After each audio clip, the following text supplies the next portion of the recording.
बिस्मिल्लाहिर्रहमानिर्रहीम। मेहताब हैदर नए एपिसोड के साथ आपकी खिदमत में हाजिर है। और आज हमने एक बहुत ही अपने देखने वालों के साथ बड़ी खुशाइंद, बहुत पॉजिटिव, मुस्बत ख़बर जो है वो शेयर करनी है। आप अगर मेरे तसलसल से मुझे देखने वाले हैं तो लास्ट एक साल के अंदर मेरा ख़्याल है कि हम उस इशू पे हमने काफ़ी सारे प्रोग्राम किए हैं, तो इसलिए मेरे देखने वालों को थोड़ा सा अंदाज़ा है कि हम किन किन मराइल पे क्या क्या प्रोग्राम करते रहे हैं। वो इशू है फाइनेंशियल एक्शन टास्क फोर्स का। आज मैं चंद चीज़ें आपको बताऊंगा जो कि मेरे ख्याल में पहले हमने डिस्कस नहीं की। सबसे पहले तो मैं आपको ये बताऊंगा कि हम फाइनेंशियल एक्शन टास्क फोर्स की ग्रे लिस्ट में क्यों गए। फिर उसके बाद मैं उन अनसंग हीरोज़ की बात करूंगा जिनके बारे में आपको नहीं पता कि कौन पीछे लोग हैं जिन्होंने बहुत दिन रात काम किया और उनके दिन रात काम करने के नतीजे में हम इस ग्रे लिस्ट से निकलने में कामयाब हुए 4 साल की तसलसल की मेहनत के साथ। और आखिर में मैं वो वजूहात बयान करूंगा कि जिन वजूहात की बिना पर हम वो फैटफ की ग्रे लिस्ट से निकलने में कामयाब हुए। और आखिर में मैं वो बात करूंगा कि हम कैसे अब हमने आराम से नहीं बैठना और पाकिस्तान के जो मुतल्लिका इदारे हैं, मैं उनके नाम लेकर आपको बताऊंगा कि उन्होंने कैसे अपने आप को ऑन टोज रखना है, इससे तसलसल के साथ अपने आप को इस FATF जो वॉच डॉग है, क्योंकि हम तसलसल के साथ अगर काम नहीं करेंगे तो दोबारा हम ग्रे लिस्ट में जा सकते हैं और ब्लैक लिस्ट भी हो सकते हैं। तो सबसे जो बड़ी वजूहात है कि हम 2018 में क्यों ग्रे लिस्ट में गए थे, उसकी सबसे बड़ी वजह यह है कि हम एशिया पैसिफिक ग्रुप के मेंबर हैं। Asia Pacific group mutual evaluation करता है ऑल्टरनेट ईयर्स के अंदर। उस म्यूचुअल एवेल्यूएशन के अंदर उन्होंने रिकमेंड किया और उन्होंने हमारी डेफिशिएंसीज को शो किया। वो डेफिशिएंसीज बेसिकली ज़्यादातर टेररिस्ट फाइनेंसिंग से रिलेटेड थी कि पाकिस्तान जो टेररिस्ट फाइनेंसिंग है उस पे उसके जो मैकेनिज़म्स हैं उनके अंदर काफ़ी सारी खामियां हैं, और अगर उन खामियों को दूर ना किया गया तो पाकिस्तान जो है वो पूरी दुनिया के लिए ख़तरा बन सकता है। ये जो FATF की बुनियाद है ये बेसिकली एक वॉच डॉग है, और ये UNSC की रेजोल्यूशन 1269 और 1373 के तहत जो 9/11 के बाद उन्होंने टेररिस्ट फाइनेंसिंग और मनी लॉन्ड्रिंग से मुतल्लिक UN की रेजोल्यूशंस हैं, उनके तहत इस इदारे को मैंडेट दिया। पहले से ये इदारा मौजूद था, लेकिन इस दो जो रेजोल्यूशंस थी 9/11 के बाद उनके तहत इनको मैंडेट दिया गया, और ये बहुत इंपॉर्टेंस इख्तियार कर चुका है। चूँकि ये किसी मुल्क को मनी लॉन्ड्रिंग और टेररिस्ट फाइनेंसिंग की बुनियाद पे उसकी रैंकिंग करते हैं, और इनकी रैंकिंग के नतीजे में अगर ये किसी मुल्क को खुदा न खास्ता ब्लैक लिस्ट कर दें तो उसके ऊपर सैंक्शंस UNSC की उस रेजोल्यूशन के तहत लग जाती हैं। अब वो जो टेररिस्ट फाइनेंसिंग की डिफिशिएंसीज थी उसको इंडिया ने बड़ी अच्छी तरह से एक्सप्लॉइट भी किया, और इस अंदाज में उन्होंने एक्सप्लॉइट किया कि जो हमारे दोस्त ममालिक थे वो भी हमें डिफेंड नहीं कर सके। क्योंकि देखें कुछ 40 के लगभग रिकमेंडेशंस हैं, और उन 40 रिकमेंडेशंस पे आपने अमल दरामद करना होता है, और मोस्टली उन रिकमेंडेशंस में हमारी डेफिशिएंसीज थी, तो हम ग्रे लिस्ट में चले गए। अब ग्रे लिस्ट में जब चले गए तो उसके बाद आपको याद होगा कि एक पॉलिटिकल ट्रांजिशन का टाइम था। 2018 में इलेक्शन हुए। 2018 में जब इलेक्शन हुए तो उसके बाद नई हुकूमत बनी, तो उनको तो समझ ही नहीं आ रही थी कि उन्होंने किन किन चैलेंजेस का सामना करना है। एक साल इस तरह ज़ाया हो गया। पहले इंटरिम सेटअप रहा, चूँकि जून 2018 में, मैं अपने देखने वालों को याद करा दूँ कि जून 2018 में ग्रे लिस्ट में शामिल किया गया था। फिर उस टाइम के बाद एक इंटरिम सेटअप आ गया। इंटरिम सेटअप के बाद इलेक्शन हुए तो PTI की हुकूमत आ गई, और वो पूरा एक साल जो है इस प्रोसेस में हमारा ज़ाया हो गया। उन्होंने 1 साल का टाइम दिया हुआ था कि 1 साल में उन्होंने 27 एक्शन प्लान दिए हमें कि अगर आप 1 साल में इनको इम्प्लीमेंट करें तो हम आपको ग्रे लिस्ट से निकालेंगे। वो डेफिनेटली उस साल तो कोई अमल दरामद नहीं हुआ, तो हमें बरकरार रखा गया। हर 6 माह के बाद उनकी प्लेनरी होती तो वो अगले 6 माह की हमें एक्सटेंशन देते। उसके बाद आपको याद होगा कि कोविड आ गया।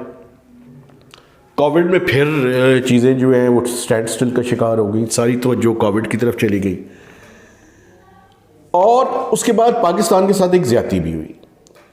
वो ज़्यादती ये हुई कि ऑल्टरनेट ईयर्स में मैंने आपको बताया था कि APG म्यूचुअल एवेल्यूएशन करती है, तो उन्होंने म्यूचुअल एवेल्यूएशन की पाकिस्तान की दोबारा ड्यू हो गई थी। दोबारा ड्यू हुई 2020 में मेरे ख्याल में उन्होंने की। तो 2021 में उन्होंने पाकिस्तान को ये कहा कि एक नया एक्शन प्लान देने की ज़रूरत है। तो एक एक्शन प्लान पे अब हम अमल नहीं कर रहे थे, वो 27 नुकात का था। 7 नुकात का एक एक्शन प्लान और आ गया। टोटल कितने हो गए? 34। अब 34 चीज़ों पे हुकूमत पाकिस्तान ने अमल करना था। अब मैं जिन अनसंग हीरोज़ की बात करने लगा हूँ, मैं समझता हूँ कि हमारे मुल्क में ये भी एक बहुत बड़ा प्रॉब्लम है, और हम साफियों के साथ भी है, कि हम लोगों को क्रिटिसाइज़ बहुत करते हैं, लेकिन जिन लोगों ने काम किया होता है, शायद हमें हीरो बनाने से कोई प्रॉब्लम है मेरे ख्याल में। तो मैं आज एक ऐसे शख्स को खराज तहसीन पेश करता हूँ जो कि अब इस दुनिया में नहीं रहे। वो एक इदारा है जो कि फोकल पॉइंट है इस सारे काम का, जिसको फाइनेंशियल मॉनिटरिंग यूनिट कहते हैं। ये बेसिकली मिनिस्ट्री ऑफ फाइनेंस का एक इदारा है जो कि स्टेट बैंक ऑफ पाकिस्तान में लोकेटेड है, लेकिन उसका एक ऑफिस अब इस्लामाबाद में भी इस सारे प्रोसेस के दौरान बना दिया गया। उसके फॉर्मर DG थे मंसूर सिद्दीकी साहब। मैंने बड़ी क्रिटिकल स्टोरीज की, उनसे मेरा बड़ा अच्छा रब्ता रहा, फिर हमारी आपस में दोस्ती भी हुई। अक्सर वो चीज़ें कहते हुए बताते हुए बाज़ दफ़ा ये कहते थे, यार ये इसको ज़रा एहतियात से कीजिएगा, क्योंकि आपकी जितनी स्टोरीज़ हैं, कम से कम इंग्लिश मीडिया के लोगों को हमें बहुत कहते थे कि यार आपकी स्टोरीज़ को इंडियंस बड़े गौर से देख रहे हैं, आप बिल्कुल हमारे क्रिटिकल हो। क्योंकि मैं बड़ी क्रिटिकल स्टोरीज़ करता रहा हूँ FATF के इशू पे, लेकिन मकसद ये था कि पाकिस्तान इस ग्रे लिस्ट से बाहर आए। वो जो अनसंग हीरोज़ हैं, उन्होंने बड़ी मेहनत की। उन्होंने FMU को एक इदारा और एक कोऑर्डिनेटिंग इदारे के बजाय एक इफेक्टिव इदारा बनाने में बड़ा अहम किरदार अदा किया। फिर एक बड़ा ट्रैजिक वाक़या हुआ उनके साथ। वो इस्लामाबाद में रहते थे, सर्दियों के दिन थे, अल्लाह बेहतर जानता है क्या हुआ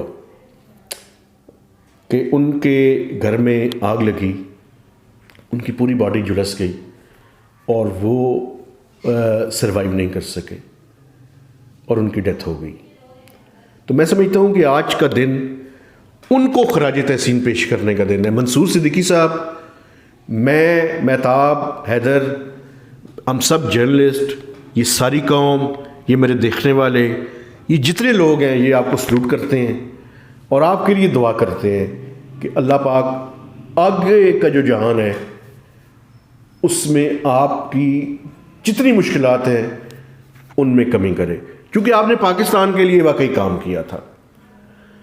लेकिन इसके साथ साथ जो जिंदा लोग हैं, ख्वाजा अदनान, ज़हीर अदनान साहब हैं, IRS के बड़े अच्छे ऑफिसर हैं, बिल्कुल साथियों से बात नहीं करते, ठीक है, लेकिन उन्होंने बड़ा ज़बरदस्त काम किया। FBR में लोग हैं, इकबाल साहब हैं, इसी तरह मिलिट्री की साइड पे लोग हैं, इस तरह स्टेट बैंक में हैं, इस तरह मिनिस्ट्री ऑफ फाइनेंस में हैं, FBR के अंदर हैं, FIA के अंदर हैं, CTDs हैं, कस्टम्स के लोग हैं, इसी तरह रेगुलेटर्स हैं। इन सब ने मिलकर काम किया और इन सब को हम खराज तहसीन पेश करते हैं कि उनकी कोशिशों के नतीजे में हम इस नौसत से निकलने में कामयाब हो गए। तो उन सब का लोगों का शुक्रिया। और उन लोगों का काम अभी ख़त्म नहीं हुआ, उन्होंने अपना काम मज़ीद जारी रखना है। अब हमने ये कामयाबी क्यों हासिल की, उसके पीछे वजूहात क्या हैं। अब मैं एक ऐसी बात करना चाहता हूँ कि जो मैं समझता हूँ क्रक्स है इस सारी चीज़ का, और पाकिस्तान के सारे मसाइल का हल उसी के अंदर है। हम मिलिट्री के पॉलिटिकल रोल को क्रिटिसाइज़ करते हैं, बिल्कुल करते हैं, लेकिन आज मैं आपको एक positive side of the story भी बताना चाहता हूँ कि जब मिलिट्री और सिविलियंस मिलकर काम करते हैं, एक दूसरे की टांग नहीं खींचते, एक दूसरे को कंप्लीमेंट करते हैं, एक दूसरे के साथ मिलकर काम करते हैं, तो फिर वो कोई भी काम कर सकते हैं। और ये काम मैं आपको मैं और आपने अभी 5 या 10 मिनट में ये बयान कर दिया कि हम FATF की लिस्ट से, ग्रे लिस्ट से बाहर आ गए, लेकिन इसके पीछे जो स्पेड वर्क है, इसके पीछे जो मेहनत है, उसमें 4 साल के अंदर जितने मिनट्स हैं, जितने दिन हैं, जितने घंटे हैं, जितने मिनट्स हैं, उसमें कुछ लोग ऐसे हैं जिन्होंने दिन रात एक किया है। और इसमें मुख्तलिफ इदारे हैं। मैं समझता हूँ कि मिलिट्री के DGMO का बड़ा ज़बरदस्त रोल है, उनका जो भी हैं वो, उनका बड़ा ज़बरदस्त किरदार है। मैं उनको सलाम पेश करता हूँ कि उन्होंने मिलिट्री की तरफ से सारी कोऑर्डिनेशन की। मैं DGFMU जो मौजूदा हैं, डॉक्टर साहिबा खातून हैं, डॉक्टर लुबना, उनका बड़ा ज़बरदस्त रोल है, उन्होंने बड़ी ज़बरदस्त कोऑर्डिनेशन की। FBR के chairman, law enforcing agencies, FIA के लोग, CTDs के लोग, बाकी जितने मुतलका इदारे हैं, उन सब ने मिलकर काम किया। पॉलिटिकल लीडरशिप इंक्लूडिंग PTI ने बड़ा ज़बरदस्त काम किया। डॉक्टर, मैं समझता हूँ हमाद अज़हर साहब को भी इस मौके पे याद करना चाहिए, वो इस चीज़ के पिछले सालों के अंदर इंचार्ज रहे हैं, उन्होंने बड़ा ज़बरदस्त काम किया। अभी डॉक्टर हिना रब्बानी खर साहिबा को ये मैंडेट दिया गया था, उन्होंने बड़ा ज़बरदस्त काम किया, बड़ी लॉबिंग की उन्होंने जाकर। तो अगर हम सब मिलकर काम करें तो हम पाकिस्तान के किसी भी क्राइसिस को कामयाबी से हल कर सकते हैं। मैं समझता हूँ ये सबक है और हमें मायूस होने की ज़रूरत नहीं है। पाकिस्तान की मिलिट्री भी हमारी है, लेकिन अगर वो पॉलिटिकल मैनूवरिंग के अंदर, इन चीज़ों के अंदर मुलविस ना, अपने मैंडेट के और आइन और कानून के तहत रहकर काम करें, तो खुदा का वास्ता है इस मुल्क पे हम सब मिलकर रहम करें। ये मैं नहीं कह रहा कि सिर्फ उन्हीं की गलतियां हैं और हमारी नहीं है। हम वैसे तो जर्नलिस्ट, हमारी भी काफ़ी सारी मिस्टेक्स हैं, हम भी कोई बहुत ही आइडियल किस्म के लोग नहीं हैं, हमारे अंदर भी बड़ी पोलराइजेशन है, हम भी छोटे छोटे वेस्टेड पैटी इंटरेस्ट की खातिर जो है वो काम करते हैं, हमें नहीं जो कि करने चाहिए। तो ये डिमॉन्स्ट्रेट करता है कि अगर कोऑर्डिनेशन की जाए तो बड़े से बड़ा काम भी हम कर सकते हैं। आखिर में ग्रे लिस्ट से हम निकल आए हैं, लेकिन मैं याद कराना चाहता हूं अपने देखने वालों को कि 2013-14 में, 14-15 में भी हम निकल आए थे। उस टाइम भी डार साहब और उनकी हुकूमत थी PMLN की, उन्होंने काम किया था। लेकिन अब दुनिया बड़ी मुख्तलिफ हो चुकी है। अब हम ग्रे लिस्ट से अगर निकल आए हैं तो हमें लैक्सिटी का मुजाहरा नहीं करना, हमने रिलैक्स नहीं होना, हमने वो जो कानून में तब्दीलियाँ की हैं उन पे काम जारी रखना है, अपनी डॉक्यूमेंटेशन को बेहतर करना है, अपनी लॉ इन्फोर्सिंग एजेंसीज को स्ट्रेंथन करना है, हमने प्रोसिक्यूशन और कन्विक्शन के रेट्स को बेहतर करना है, और सिर्फ कागजी कार्रवाई नहीं करनी, इफेक्टिवली टेररिस्ट फाइनेंसिंग और मनी लॉन्ड्रिंग के खिलाफ काम करना है, क्योंकि दुनिया हमें देख रही है। हम APG जो एशिया पैसिफिक ग्रुप है, उनका एक रीजनल बॉडी है, वो वॉच डॉग है, वो मुसलसल हमें मॉनिटर करेंगे। और एवरी ऑल्टरनेट ईयर हमारी म्यूचुअल एवेल्यूएशन होगी कि क्या हम इदारे बना के उनको डिसीव करने की और धोखा देने की कोशिश तो नहीं कर रहे। तो हम सब ने रिलैक्स नहीं होना, हम सब ने मिलकर काम करना है। और वैसे तो जर्नलिस्ट, ये हमारी भी जिम्मेदारी है कि हम अगर कहीं पे डेफिशिएंसीज देखें तो उनको हाईलाइट करें। तो इसका मतलब ये है कि अगर हम कोऑर्डिनेशन करें तो हम कोई भी काम कर सकते हैं, और हमने अब रिलैक्स नहीं होना, अब मिलजुल कर हमने अपना काम करना है, ताकि हम दोबारा से ग्रे लिस्ट या ब्लैक लिस्ट की तरफ न चले जाएं। तो ये बड़ा ज़रूरी है कि हम इस पे तसलसल के साथ जो काम हो चुका है उस पर ज़्यादा मुतमिन होने की ज़रूरत नहीं है, बल्कि उसको आगे लेकर जाने की ज़रूरत है। तो मेहताब हैदर को इजाज़त दीजिए और मंसूर सिद्दीकी साहब के लिए एक दुआए मग़फ़िरत ज़रूर कीजिएगा, क्योंकि यही वो अनसंग हीरोज़ हैं जिनकी वजह से पाकिस्तान ग्रे लिस्ट से बाहर आया है। तो मैं ताब हैदर को इजाज़त दीजिए। खुदा हाफिज़।